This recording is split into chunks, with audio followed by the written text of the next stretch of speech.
Drugs की deal. NRI अनमोल सरना हत्याकांड में दिल्ली पुलिस ने 3 और लोगों को गिरफ्तार किया है। दिल्ली पुलिस ने इन तीनों को माधव और चिक्की की निशानदेही पर नोएडा से गिरफ्तार किया है। ये तीनों वो शख्स हैं जिनकी मदद से अनमोल और उसके दोस्तों तक LSD नाम की एक ड्रग्स पहुंचती थी। सलाखों के पीछे ड्रग डीलर। पुलिस के मुताबिक गिरफ्तार तीनों आरोपियों के नाम हैं मेहुल, भुवन और दुष्यंत। अनमोल की मौत के बाद से ही दिल्ली पुलिस को शक था कि इस केस की तहकीकात कर ड्रग्स डीलर्स के एक बड़े सिंडिकेट को तोड़ा जा सकता है। लिहाजा पुलिस ने माधव और चिक्की की मदद से उन 3 लोगों को घर दबोचा जिनसे अनमोल और उसके दोस्तों ने LSD खरीदी थी।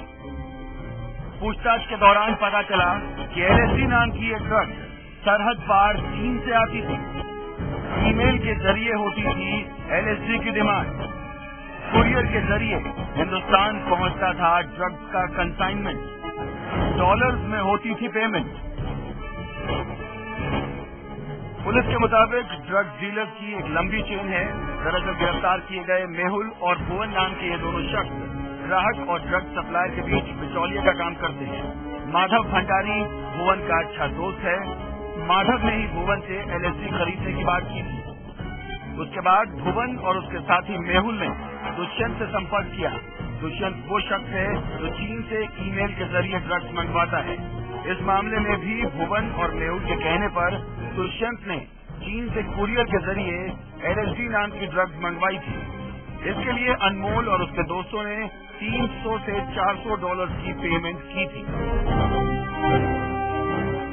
रवि जलोत्रा के साथ Pankaj Sharma, live India, Delhi. Drug dealer Dushyant से पुलिस ने कई अहम सुराग बरामद किए हैं। उसके लैपटॉप से महत्वपूर्ण जानकारियां मिली हैं। लेकिन सवाल है कि आखिर नारकोटिक्स विभाग क्या कर रहा है। हम आपको बताते हैं कि कैसे और कितनी आसानी से चीन से लेकर दिल्ली तक LSD का नशा पहुंचता है।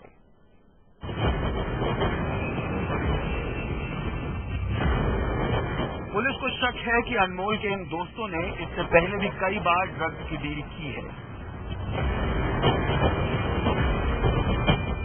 नोएडा से गिरफ्तार मेहुल, भुवन उर्फ पोटर और दुष्यंत नाम के तीनों ड्रग्स डीलर की मदद से पुलिस इस पूरे सिंडिकेट को बेनकाब करने की कोशिश कर रही है। चीन से होता है भारत में नशे का कारोबार। कौन करता है ये कारोबार? चीन से कैसे पहुंची ड्रग? पुलिस के मुताबिक पूछताछ में इस बात का खुलासा हुआ है कि LSD नाम की ये ड्रग्स दुष्यंत मंगवाता था। वो सिंगापुर, चीन और हांगकांग से ड्रग्स मंगाकर सप्लाई करता था।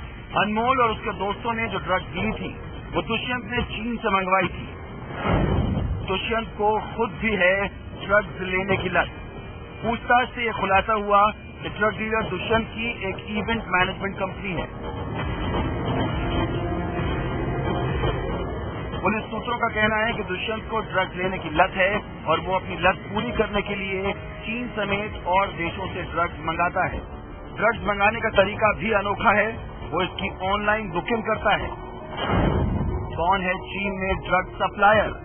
पुलिस के मुताबिक दुष्यंत पहले दिल्ली और NCR के छोटे सप्लायर से फोन और मैसेज के जरिए ऑर्डर्स इकट्ठे करता था। इसके बाद बीजिंग में एरिक नाम के एक शख्स से ड्रग्स मंगवाया करता था। पुलिस को दुष्यंत के लैपटॉप से एरिक को भेजी गई 12 ईमेल्स भी मिली हैं। कैसे होती थी डील? ड्रग डीलर दुष्यंत के लैपटॉप से मिली जानकारी के मुताबिक दुष्यंत अपने ईमेल से बीजिंग के एरिक को eric124@gmail.com पर ड्रग की क्वांटिटी मेल करता था। ये पूरा कारोबार बेहद गोपनीय तरीके से किया जाता था। डील के दौरान LSD नाम की इस ड्रग को रैबिट नाम का कोड दिया जाता था। इस पूरी डील की पेमेंट मनी ट्रांसफर के जरिए एरिक के अकाउंट में की जाती थी। कैसे LSD पहुंचती थी भारत? क्या करता है कस्टम विभाग? इन ड्रग्स के भारत पहुंचने का तरीका भी अनूठा है। शीट्स में पतली टैबलेट के रूप में पैक की LSD शीट किताबों और ग्रीटिंग कार्ड के अंदर रखकर एक अंतर्राष्ट्रीय कुरियर कंपनी के जरिए दिल्ली और नोएडा के पते पर पहुंचाई जाती थी। क्योंकि शीट में पैक्ड इस ड्रग की कोई गंध या स्वाद नहीं होता, इसलिए ये आसानी से किताबों के अंदर कस्टम्स की मशीनों और कुत्तों से बचकर पास हो जाती थी। एक LSD शीट की कीमत लगभग $300 से $500 बताई जा रही है। दुष्यंत के बैंक खातों की जांच। बीजिंग के बैंक खाते में भेजे रुपए। पुलिस सूत्रों के मुताबिक दुष्यंत के लैपटॉप से एरिक को भेजी गई मेल्स के अलावा और भी जानकारी हाथ लगी है। पुलिस अभी दुष्यंत के 2 और बैंक खातों की जांच कर रही है, जिनसे बीजिंग के किसी खाते में रुपए ट्रांसफर किए गए हैं।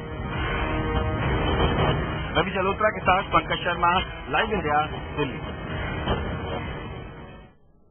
अनमोल और उसके दोस्तों ने उस रात LSD नाम की यही ड्रग नोएडा से खरीद ली थी, जिसका सेवन करते ही अनमोल अपना आपा खो बैठा। आपको बताते हैं क्यों होती है ये LSD और बाकी ड्रग से अलग। आइए आपको बताते हैं।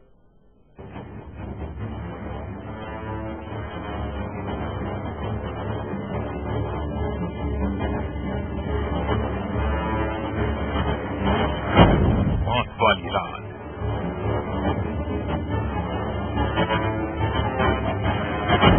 अनमोल और दोस्तों ने ली थी LSD।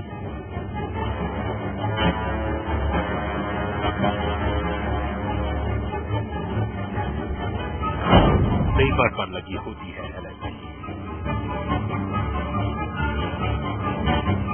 पुलिस सूत्रों के मुताबिक अनमोल और उसके दोस्तों ने पार्टी में एक खास किस्म की ड्रग का सेवन किया था। इस ड्रग को LSD के नाम से जाना जाता है। ये आम ड्रग से बिल्कुल अलग है। LSD ड्रग एक खास किस्म के पेपर पर लगी होती है।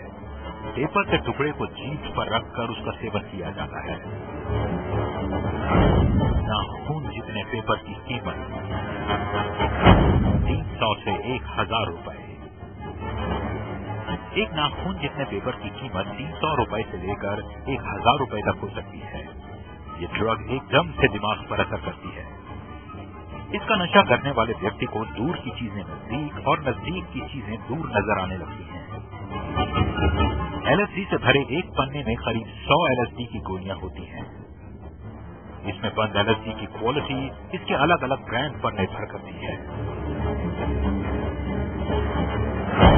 LSD के ब्रांड शिव, हॉफमैन, कैलिफोर्निया और दलाई लामा। अनमोल और उसके दोस्तों ने शिव नाम की LSD खरीदी थी और इसके लिए उन्होंने एक प्लॉटर यानी गोली के 1400 रुपए दिए थे, यानी 5 प्लॉटर के 7000 रुपए।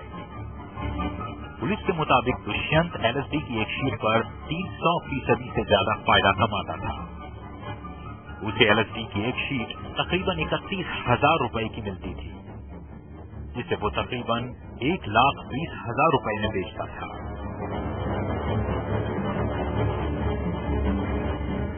रवि जल्होत्रा के साथ पंकज शर्मा, लाइव इंडिया। तो अनमोल की मौत के इस ड्रग कनेक्शन में चीन दिखाई दे रहा है। हमेशा जब जब ड्रग का कनेक्शन होता है, कोई ना कोई विदेशी तार जरूर जुड़ता नजर आता है। आइए आपको दिखाते हैं कैसे ड्रग के काले धंधे में अक्सर विदेशी हाथ होता है। दिल्ली पुलिस की गिरफ्त में विदेशी ड्रग सप्लायर कब कब कौन कौन से आए। 2012 में 19 नाइजीरियन दिल्ली पुलिस के हत्थे छड़े थे, बाकी देशों के 5 नागरिक थे। 2011 में उससे 1 साल पहले 20 नाइजीरियन पकड़े गए थे। ड्रग की सप्लाई करते हुए 9 बाकी और देशों के नागरिक थे। नाइजीरियन पकड़े जाते हैं अक्सर ड्रग की सप्लाई करते हुए, लेकिन इस दफा ड्रग का चीन कनेक्शन सामने आ रहा है। LSD चीन से मंगाई गई थी और इससे पता चल रहा है कि किस तरीके से ऑनलाइन इस ड्रग को मंगाया जाता है। नारकोटिक्स कंट्रोल ब्यूरो के मुताबिक साल 2011 में देश भर में 236 विदेशी नागरिक गिरफ्तार किए गए थे। 236 विदेशी नागरिक गिरफ्तार किए गए थे 2011 में। 48 उनमें से नाइजीरियन थे। विदेशी कनेक्शन हमेशा ड्रग की बड़ी खेप के पीछे रहता है। ड्रग के काले धंधे में अक्सर विदेशी हाथ होते हैं और दिल्ली पुलिस ने जो गिरफ्तारियां ड्रग सप्लायर्स की उनमें से ज्यादातर विदेशी थे।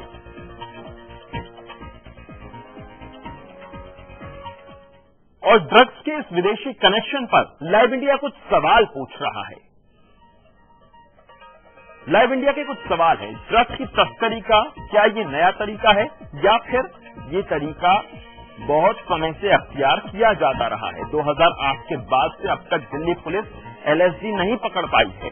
जब इतनी आसानी से, धड़ल्ले से इसकी तस्करी हो रही है, कुरियर के जरिए ये मंगाई जा सकती है, तो 2008 के बाद से अब तक दिल्ली पुलिस क्यों नहीं पकड़ पाई है LSD?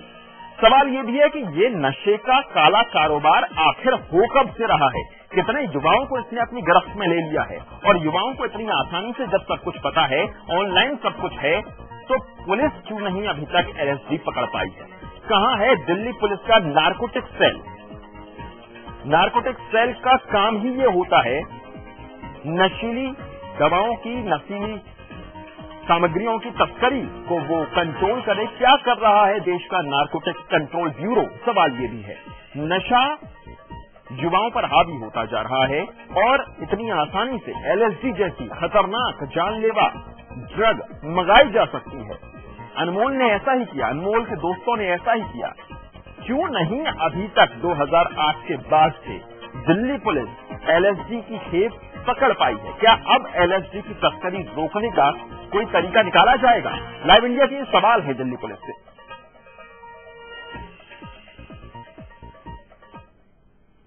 एक छोटे से ब्रेक के लिए हम यहां रुकेंगे। ब्रेक के बाद भी हमारी ये खास पेशकश जारी है।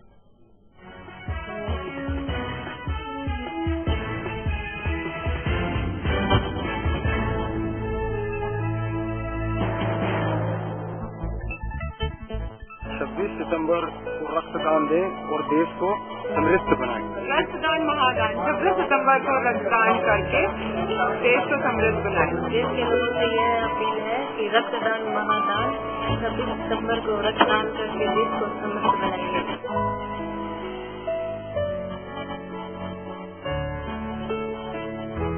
समय जैसे जैसे बदलता गया, वैसे वक्त के साथ साथ बच्चे भी जवां हो गए।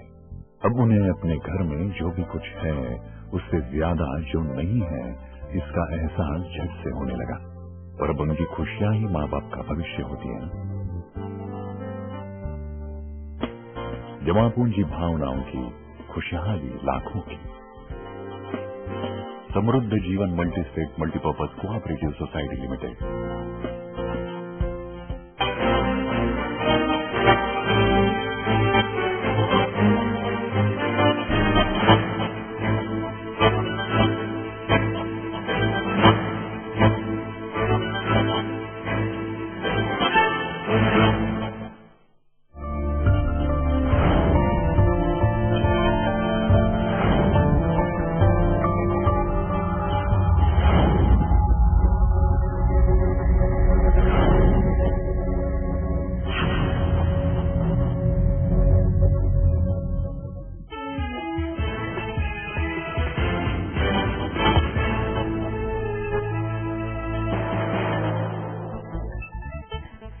NRI अनमोल की मौत हुई और उसके बाद पुलिस ने बहुत सारी थ्योरीज दी हैं, लेकिन ये साफ है कि LSD नाम की एक ड्रग इसके पीछे थी। आइए आपको बताते हैं आखिर ये LSD है क्या। LSD है क्या? ये बेहद खतरनाक है। इस ड्रग्स का सेवन जानलेवा है। LSD इसकी फुल फॉर्म है लाइसर्जिक डाइथाइलामाइड एसिड। लाइसर्जिक डाइथाइलामाइड एसिड काफी तेज है ये और मूड को तुरंत बदल देने वाला रासायन इसे माना जाता है। LSD के सेवन के तुरंत बाद इसकी प्रतिक्रिया होती है। दूर की चीजें पास दिखाई देने लगती हैं, पास की चीजें दूर दिखाई देने लगती हैं, मूड अचानक से बदल जाता है। अनकंट्रोलेबल ये नशा है। एर्गोट नाम की एक फफूंद होती है, उससे ये लाइसर्जिक एसिड बनता है। बहुत खतरनाक है, जानलेवा ड्रग है ये, लेकिन युवाओं को अपनी गिरफ्त में इसकी तस्करी लेती जा रही है। बहुत तेजी से इसका प्रभाव होता है और इसलिए अब तेजी से युवाओं में ये पॉपुलर होती जा रही है। ठोस और द्रव्य दोनों ही रूपों में इसे बनाया जाता है और बड़ी आसानी से तस्करी कर दी जाती है पेपर के ऊपर इसका एक कोट लगाकर, किसी भी किताब का एक पन्ना बनाकर। पकड़ में भी नहीं आती, लगता है कि एक कोई किताब कुरियर हो रही है। इसका सबसे ज्यादा उत्पादन अमेरिका की लेबोरेटरीज करती हैं। अमेरिका में सबसे ज्यादा उत्पादन होता है इसका। ये भी माना जा सकता है कि वहीं से इसकी शुरुआत हुई, लेकिन अनमोल की मौत की मिस्ट्री में इस ड्रग का कनेक्शन चीन से दिखाई दिया है। सबसे ज्यादा उत्पादन अमेरिका इसका करता है। LSD एक बेहद खतरनाक, बेहद नशीली ड्रग है जिसका सेवन जानलेवा हो सकता है, जैसा अनमोल के साथ हुआ। गंधहीन है, किसी तरह की कोई स्मेल इसमें नहीं है, बेरंग होती है, कोई अलग से इसका कलर नहीं होता, इसलिए पेपर पर प्रिंटेड किसी भी फोटो के ऊपर, किसी भी टेक्स्ट के ऊपर इसका कोट लगाया जा सकता है। गंधहीन और बेरंग होती है, इसलिए आसानी से पकड़ा भी नहीं जा सकता। और जो एडिक्ट हो जाते हैं उनके बीच एसिड के नाम से ये ड्रग मशहूर है। एसिड के नाम से इसे खरीदा बेचा जाता है, इसकी तस्करी की जाती है। और अनमोल की मौत की वजह भी यही LSD या एसिड नाम की ड्रग रही।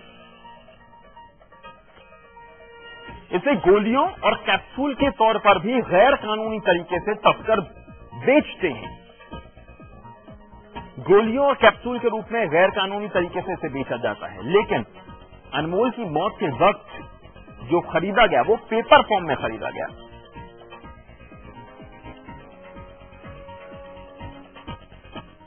और NRI अनमोल की मौत अब भी सवालों के घेरे में है। अनमोल के माता पिता लगातार जांच पर सवाल उठा रहे हैं।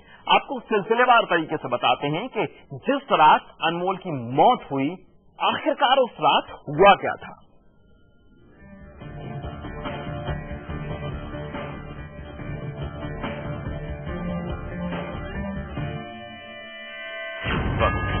रात के तकरीबन 9 बजे NRI अनमोल और उसके दोस्तों ने इंफरनील के घर पर पार्टी शुरू कर दी। थोड़ी देर बाद इन्होंने बातें शुरू की और फिर इन्होंने पार्टी में रंग भरने के लिए LSD नामक ड्रग निकाला। रात के तकरीबन 10 बजे अनमोल और उसके दोस्तों ने LSD नामक ड्रग का सेवन किया। सभी दोस्तों ने LSD लिया।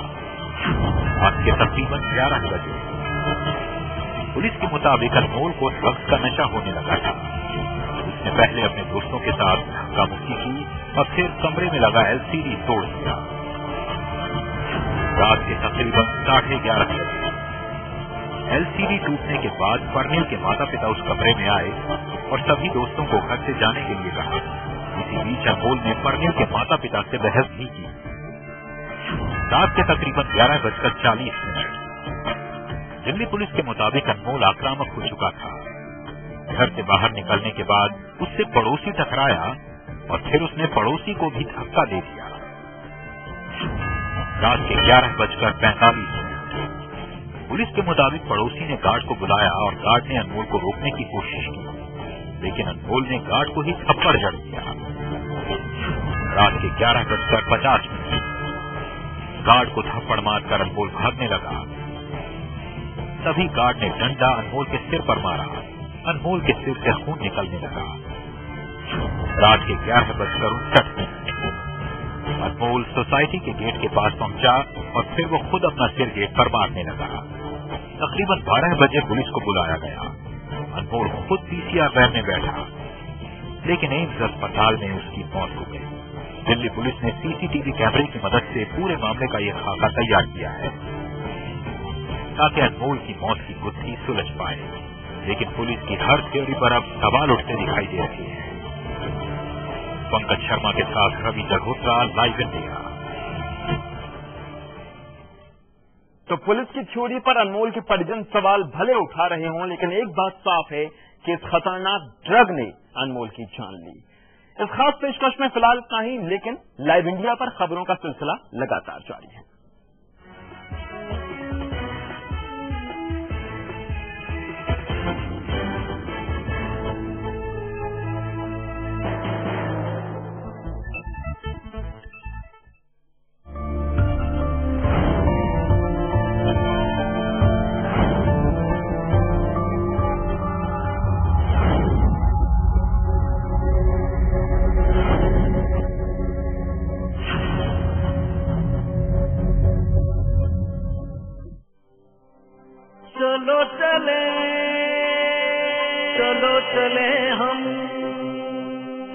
चले जिंदगी की ओर, 2 कदम जिंदगी की ओर, 2 कदम जिंदगी से जिंदगी की ओर।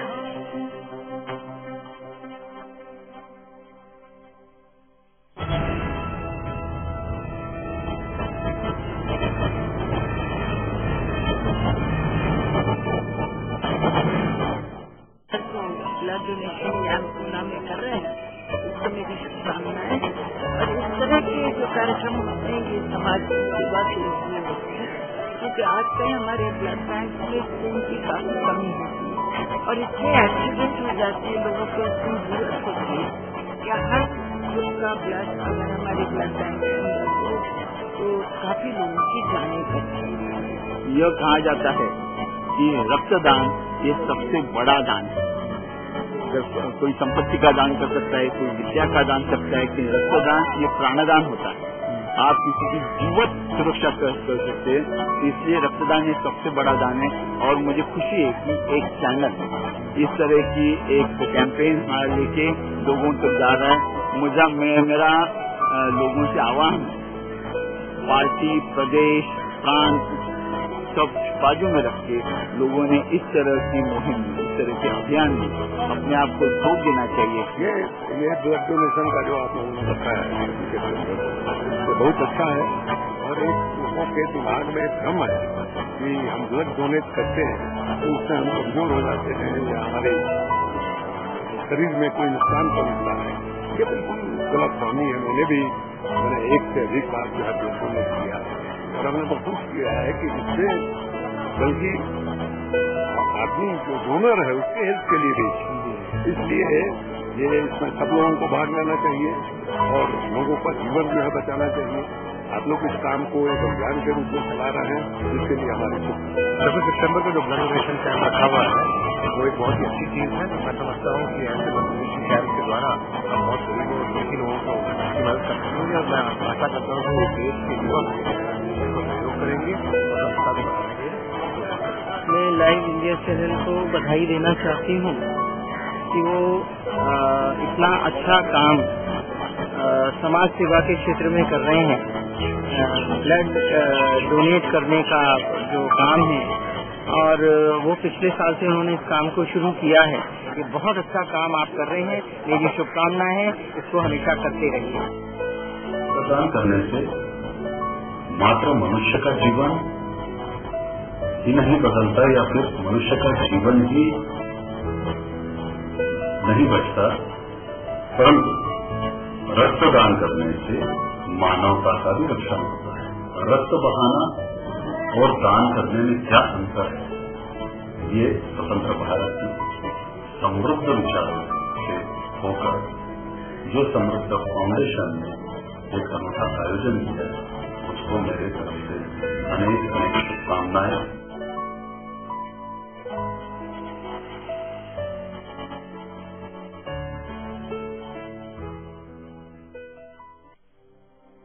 चलो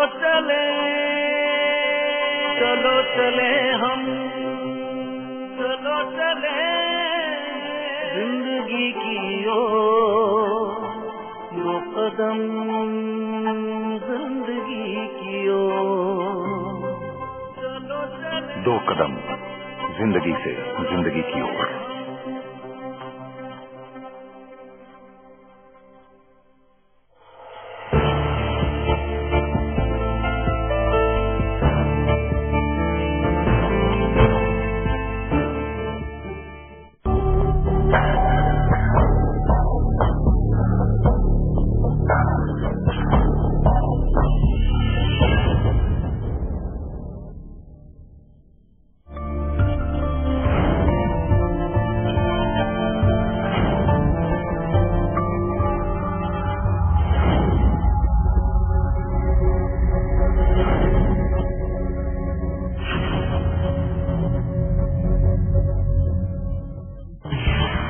नजर है देश के सूरत हाल पर, नजर है सियासी दाव पेच पर।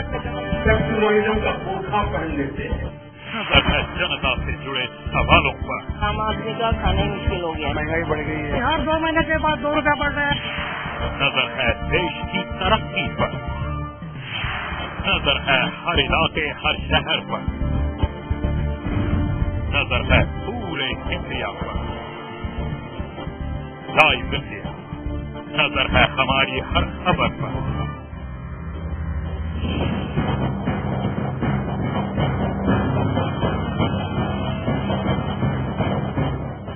देश के कोने कोने से वो खबर जो जुड़ी हो आपसे, मुद्दा राजनीतिक हो या सामाजिक। देखिए दिन भर की हर बड़ी खबर रोज 7 PM इंडिया और 9 PM इंडिया, सिर्फ लाइव इंडिया पर।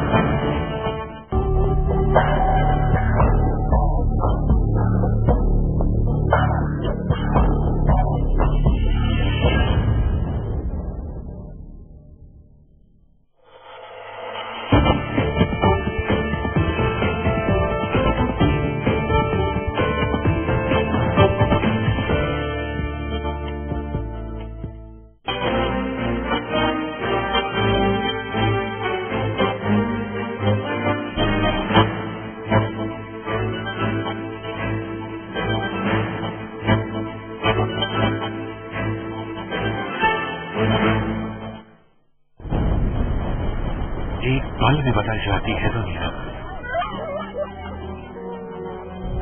एक पल में बदल जाती है किस्मत, एक पल की घटना डालती है आपकी पूरी जिंदगी पर असर। इसलिए हम रखते हैं हर घटना की खबर, आप पर असर करने वाले हर बदलाव पर नजर, खबरों का पूरा हाल सभी पहलुओं के साथ। लाइव इंडिया, खबर हमारी, फैसला आपका।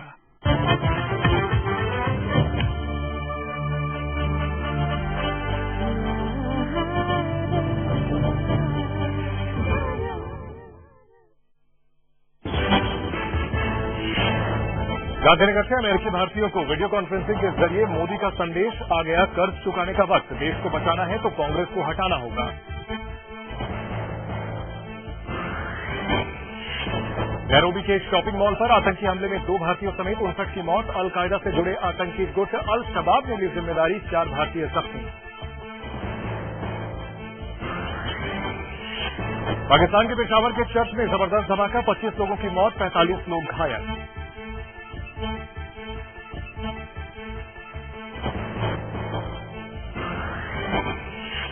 समाजवादी पार्टी नेता को खुश करने के चक्कर में नपे मुरादाबाद के एसएसपी नेता को इंतजार कराने से नाराज, एसएसपी ने की सिपाहियों पर लाठियों से पिटाई, यूपी सरकार ने किया सस्पेंड।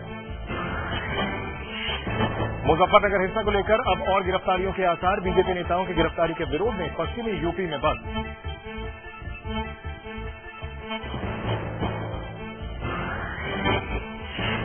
राजस्थान के 2 दिनों के दौरे पर पहुंचे सोनिया ने भरी चुनावी हुंकार, बाड़मेर में रिफाइनरी और पेट्रोकेमिकल्स प्लांट का किया शिलान्यास।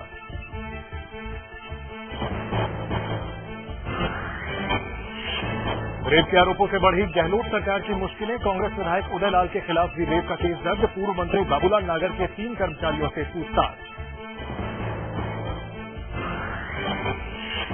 लंदन एयरपोर्ट पर रोके जाने से नाराज रामदेव का इशारों में सोनिया पर निशाना, कहा विदेशी महिला के कहने पर उन्हें रोका, रोकने वाले अफसर के खिलाफ शुरू हुई जांच।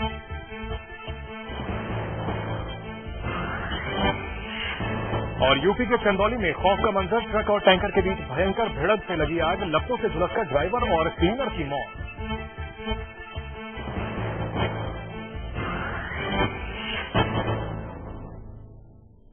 नमस्कार, आप देख रहे हैं लाइव इंडिया, आपके साथ मैं हूं चंदन सिंह। कीनिया की राजधानी नैरोबी के एक शॉपिंग कॉम्प्लेक्स में आतंकियों के हमले में 59 लोगों की मौत हो गई। अभी भी रुक रुक कर मॉल से फायरिंग की आवाज आ रही है।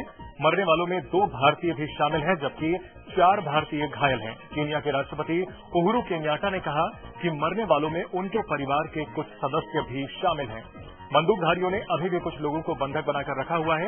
इसमें केन्या के राष्ट्रपति के रिश्तेदार भी हैं। बताया जा रहा है कि बंधकों की स्थिति बिगड़ रही है। सोमालियाई आतंकी संगठन अल शबाब ने इस हमले की जिम्मेदारी ली है। हमला शहर के सबसे